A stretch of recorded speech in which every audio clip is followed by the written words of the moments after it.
We thought it was done. It's not done. And I'm telling you right now, it's only going to get crazier. I have so many slides in this thing that could be their own video.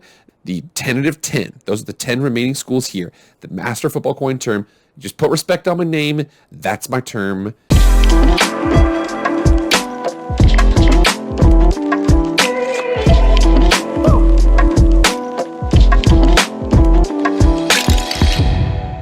What is up, everybody? It is Jake with Master Football, back at it again. Happy Friday. Thank you so much for being here. I do a lot of EA college football videos, but today we are doing a college football video. Remember, EA college football, Madden, college football, and pro football. I do videos on all those things, so subscribe if you want to stay in touch. Without further ado, let's get into the video. Okay, guys, so everybody who has anybody understood that last year, Texas and Oklahoma made the tectonic crazy move to go from the Big 12 to the SEC. We're like, oh, okay, we see the alliance, we saw this, we saw that, everything was going crazy. And then it all kind of calmed down. BYU, Cincinnati, Houston, and UCF joined the Big 12. And it kind of, there was a couple things there, a couple moves to the American, a couple moves to, Conference USA, a couple moves to the Sun Belt, and so on and so forth. So there was a lot of movement there.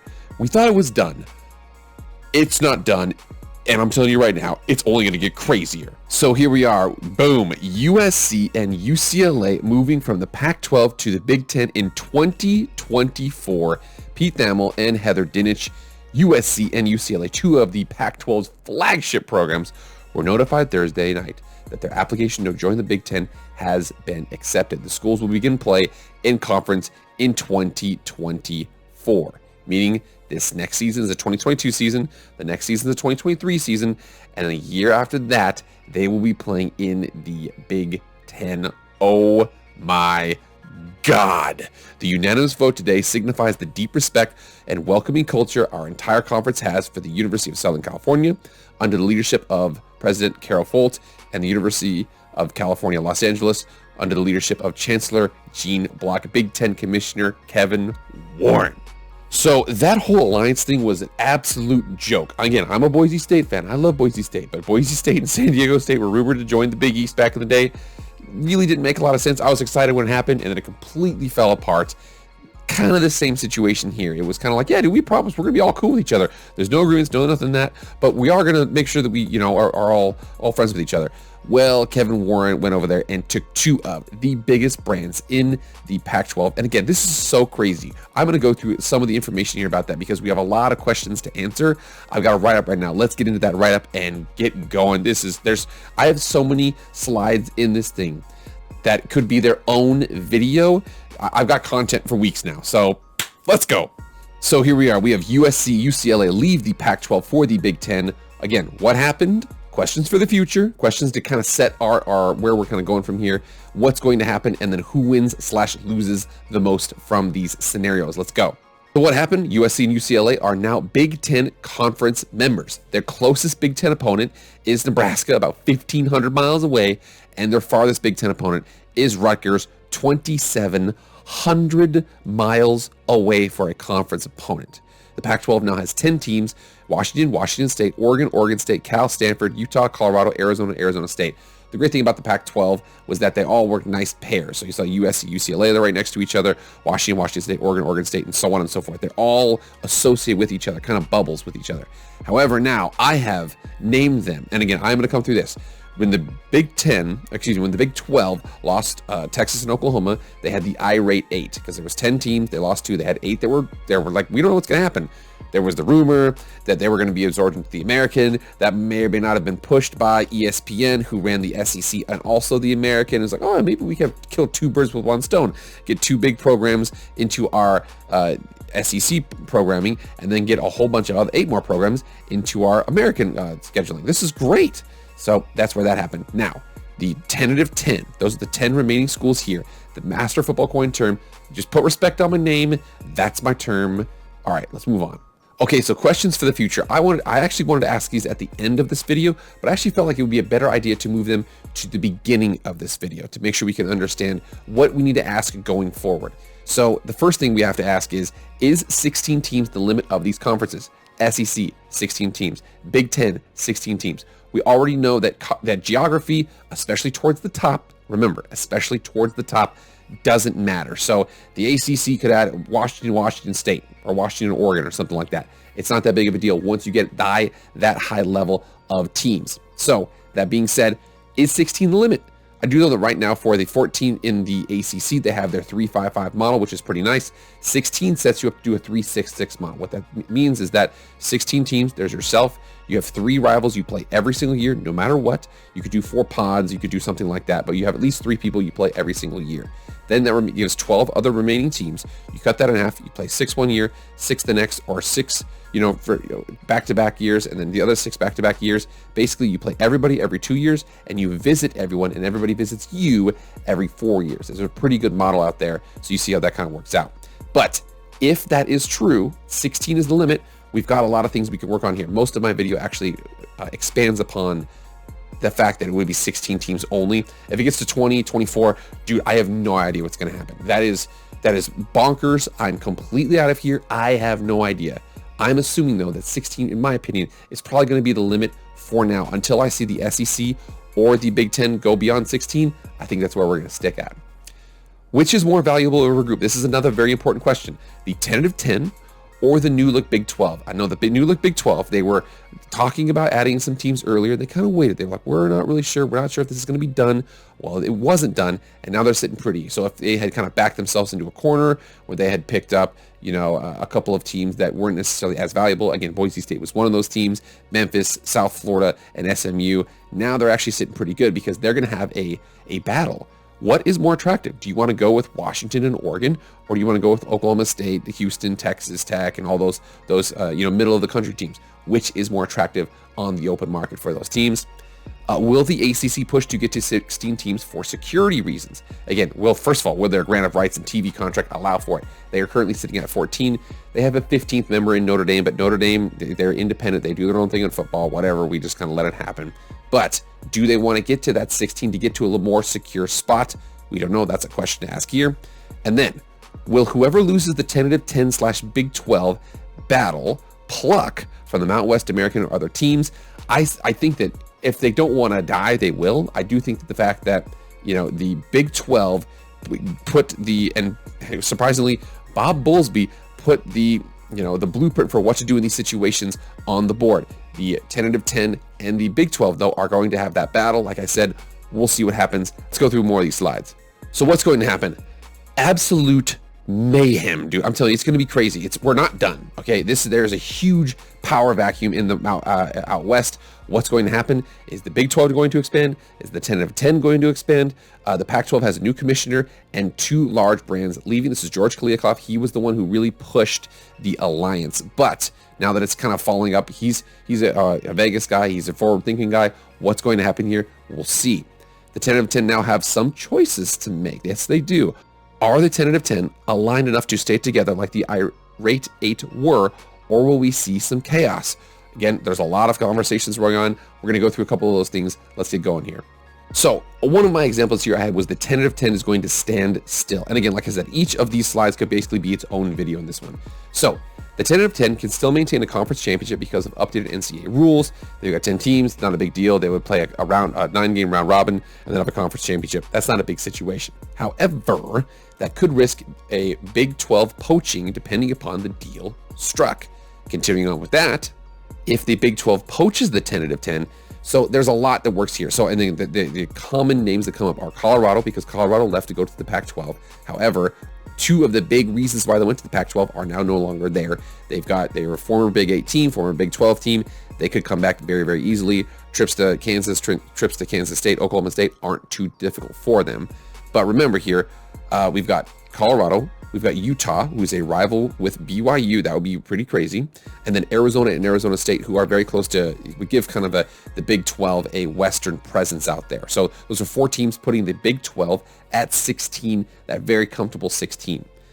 So again, several rumors have these as the teams that they could be poaching. We would also see the fact that would put the Big 12 at 16 teams and give them 3 to 4 time zones. Remember, Arizona goes Arizona time, which is sometimes Pacific, sometimes Mountain. So that's the reason why it could be 3 to 4 time zones. Would put the tentative 10 down to the suffering 6, which would force some sort of expansion through the Mount West other G5 teams. Again, that would be great for, you know, a couple teams, great for San Diego State, great for Boise State, great for Colorado State. Lots of teams like that would be doing pretty good. Fresno State, UNLV, again, they would have to be, you know, jettisoned up the list, but that would be something they could possibly do there. Remember here, the tentative 10 still has Washington and Oregon. And again, Washington won a national championship within the last 30 years. Solid program, went to the playoff a couple years ago with Chris Peterson. There's a couple really good brands there. Oregon played a national championship a couple years ago. Again, really good brands. If they got you 12, 14, 16, and again, these are in no particular order. I actually would like to hear what people say.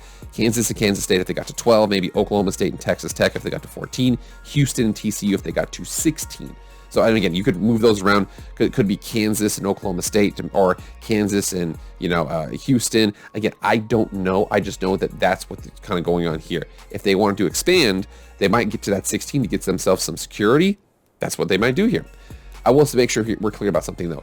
BYU is not going to be in consideration for the tentative 10 because of the LGBTQ plus factors.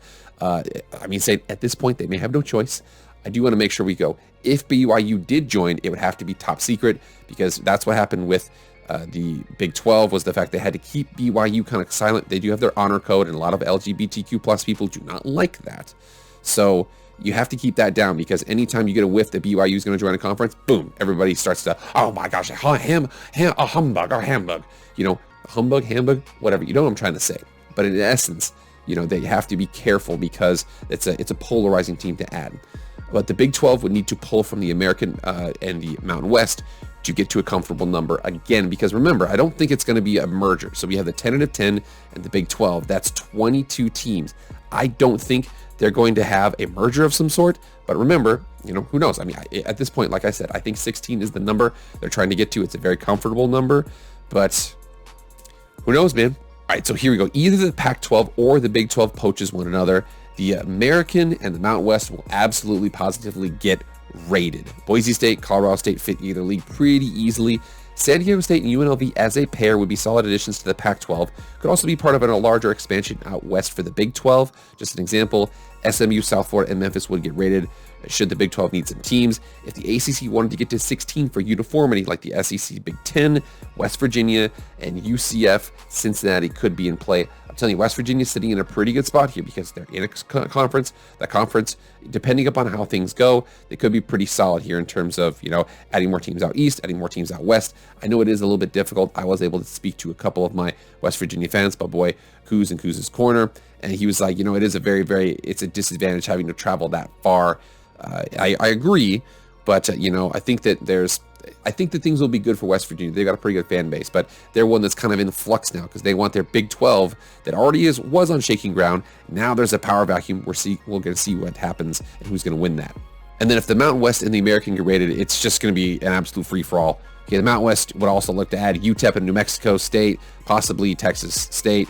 The American would look to add Georgia State, again, Atlanta, South Alabama in Mobile, and Coastal Carolina near Myrtle Beach would fit their big city push they had with their last round of expansion. I know Mobile and Myrtle Beach aren't that big, but you know, they are, you know, good brands. Coastal Carolina's been a good program. South Alabama's, you know, Mobile is okay, but Georgia State is in Atlanta. Remember, they added, you know, Rice, they had Florida Atlantic, they added UT San Antonio. They added a lot of big market teams, not necessarily big brands, but big market teams. Georgia State is a big market team, so that could be one thing that the American looks to. All right, so the winners and the losers, and again, this is my tentative list right now, because I've got a couple of things. First of all, the winners, Big 10, USC, UCLA, they're going to be great. They're going to make so much money from this move. They're going to be raking in the dough right now. They're absolutely going to be pouring in the dough. I'm telling you right now, a couple other winners right here is Houston. Houston's a huge winner in this, because again, they're like, first of all, we're joining the Big 12, and I think we're set there. Worst comes to worst, what if the tentative 10 invites 6 of us over?